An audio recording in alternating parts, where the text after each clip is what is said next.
spoken, and the NRI activity in this country has helped galvanize the entire government of India in dealing with the diaspora.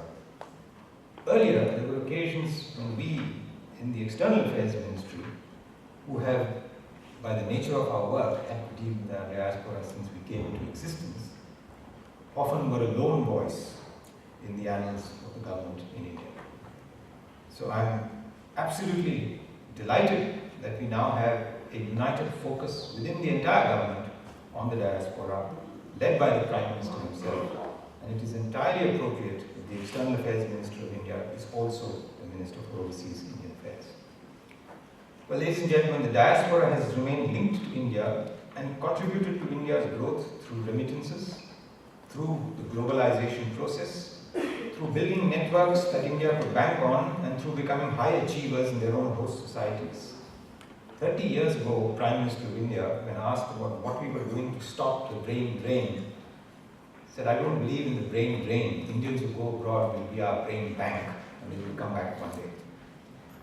The remittances from the diaspora, and this is where I'm moving a little away from the subject of growth, have not only been financial transfers, but ideas, attitudes to work, and attitudes to business practices, as well as commitment to research and development. Attitudinal changes in work practices, indeed, the revolution of rising expectations in India, have always been connected to the diaspora experience. The path has not always been smooth, as diaspora expectations are sometimes built around knowledge of India as when their parents left India, not as it has grown and developed. There is obviously a need in India to reduce institutional resistance to diaspora involvement in India's growth. And I'm very happy to hear about the initiatives the Secretary has told us about. Equally, I believe there is need for mutual comprehension within the diaspora as to how and where real value can be added by the contributions of the diaspora to India's growth. We look forward to hearing more about what the OIFC can do to facilitate India's economic engagements with its diaspora. And this is not something I'm going to go in because you have all the experts who will be speaking to you. All I would say is, from my experience of dealing with the Indian community in the UK, what people will be looking for are practical steps, not just theories or general policy statements. Since I am the High Commissioner in the UK, I'd like to say that the Indian community here is among the larger and more prosperous of all Indian diaspora groups worldwide.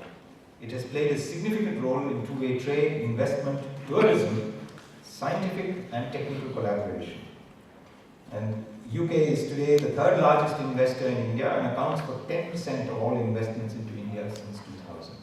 Conversely, the UK attracts more Indian investment than the rest of the EU put together, and it is estimated, by an Indian incidentally, that the 700 Indian-owned businesses here employ more than 100,000 people in this country.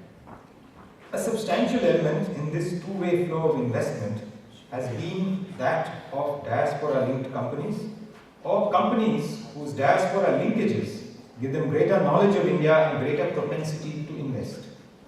And I believe the diaspora can particularly have a vital role in promoting India's growth through the establishment of small and medium-sized companies and in knowledge-based industries of the future.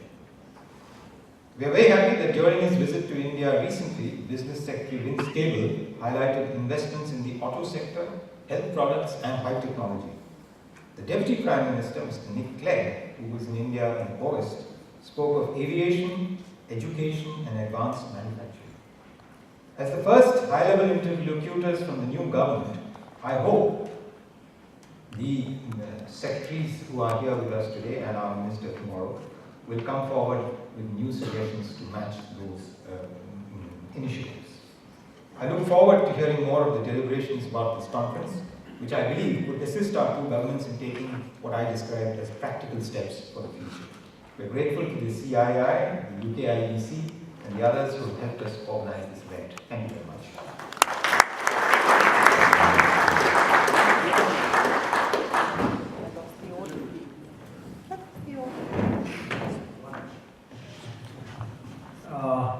One thing I forgot, I'm really sorry for that. I want to invite everybody present here to the next PVD 2015 7-9 January at Gandhinagar, Gujarat. So please do come, make it a point to attend. Thank you.